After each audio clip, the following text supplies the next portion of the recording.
tough, strong, powerful, amazing, wonderful woman. Spice Williams-Crosby. Yeah, but don't tell me you don't like me. I'll cry. I'm a marshmallow inside. No, I mean good. Good as in, bad as in really, really good. Well, I started out as an actress and then went into stunts. So created the action actress niche. So, and yes, I'm still hitting the ground. I just did a film 2 months ago where I had to do a 2-story spiral staircase stairfall. Wait, you fell in a circle?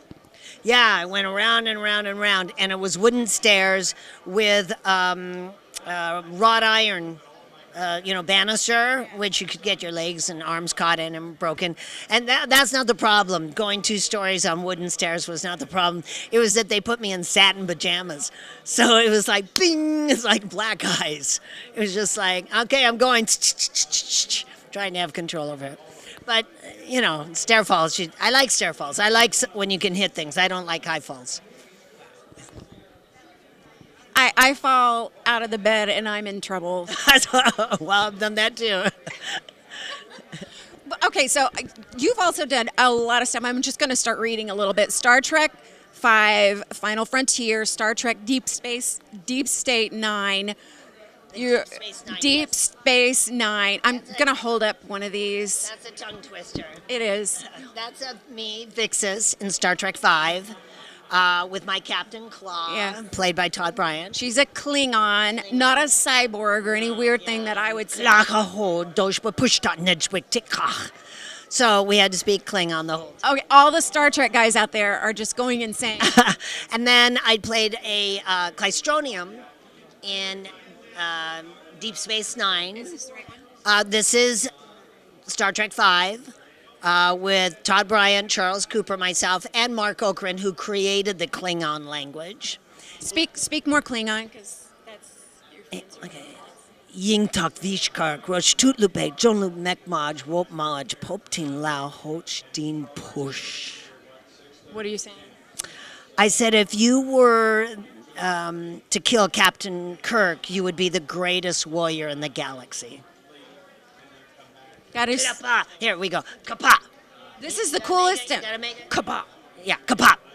Now, Klingons, that means everything. It means hello. It means goodbye. It means success. It means kapa. So there are societies that really do speak the Klingon language. It's a piece of everything, and they have dictionaries. They've actually done movies and rewritten great plays, Shakespeare, everything in Klingonese. So some of them, when they meet me, actually speak Klingonese, and when I don't know what they're saying, I just go, kabop! So do you go to conventions and you get attacked, and are there screaming fans? Are they respectful? Oh, yeah. I mean, I never get attacked. I mean, that would be fun. I mean, attacked like the Beatles. When at Star Trek conventions, yeah, but I mean, they're all friends. I don't care. I love it, man. They all want to talk, feel my muscles, and they want me to speak Klingonese. I mean, I'm a fan. I'm a fangirl, so it doesn't matter. I'm worse than they are. Okay, now tell me also about the 30-foot statue of you. Oh, wow, you know about that? I know about it. The Pan-Asian Olympic Games, right?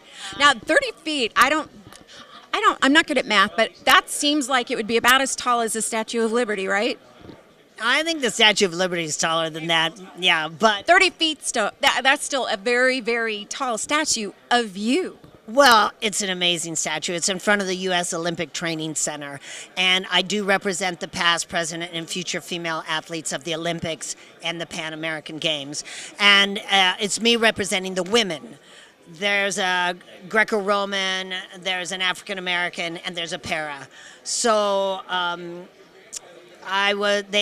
this guy John Hare, who did the statue, went all over the United States looking for that body to represent the female. So I got the job, and I introduced them to a few of my friends, and they got the job. And we had to pose. That was hard. We had to pose for this statue as if we're holding up the world. And then it's a 30-foot bronze statue. I think I'm 12 or 15 feet tall, but it's an amazing statue, and if this whole world blew up, I think that statue and cockroaches would probably survive.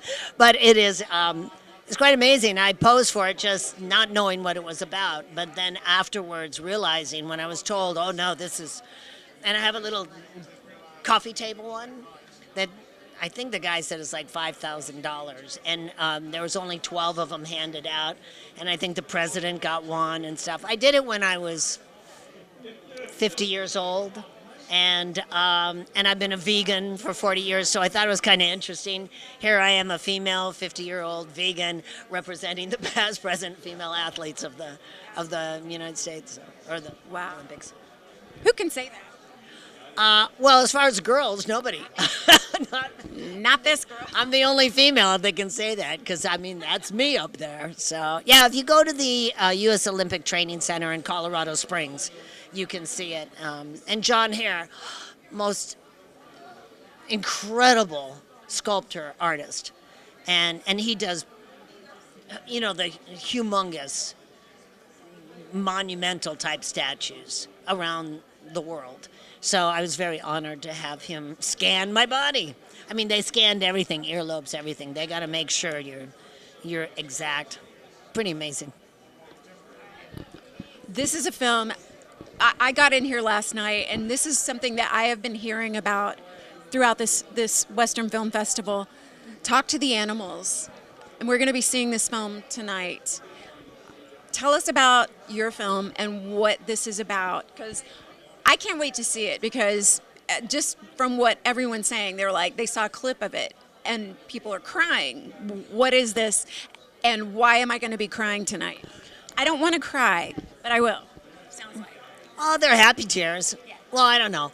Well, I think they're happy tears. After my husband did Hacksaw Ridge, I got. And we're going to talk about that next. Okay. I got the bug on faith-based projects. Somewhere along in a moment became very important to me. It's my new passion in life, and I have a tendency that when passions hit my life, I go all the way with it. So I almost died in 2014. I had a series of illnesses that hit me where it left me in bed for 9 months. I couldn't walk, and the whole time I was asking God to take me. My husband can cook and my son can balance his checkbook. So I said, I'm ready to go. I'm safe to go. And I watched my John Wayne movies, and that really brought peace to me because my dad lived with John Wayne at one time. And when my dad died, he became my hero. So all I was doing while I was in bed was watching John Wayne movies and asking God to take me. And then one day I realized, oh, I'll never be able to see a John Wayne movie if I die. That was a deal breaker. So I said, okay, honey, come get me. I got in the pool, started walking. It took me about a year to get my body back together again. Out of that came a movie that I wrote, that my husband did the screenplay. I wrote the music, starred in it, and it was called Duke. And it was how John Wayne channeled through this woman who was dying to bring her family together. We got all these awards, and we got worldwide distribution. And I thought I was done. But I wasn't. I woke up one morning and I had dreamt this story. And I went to my husband. I said, I have to raise money again. He goes, for what? I said, I got another movie I want to do. And it's the understanding that, because I'm also a doctor of holistic medicine, so I see a lot of patients sent to me that are sent home to die. And some die and some don't. But when they are very close to dying, it's a matter of helping them die.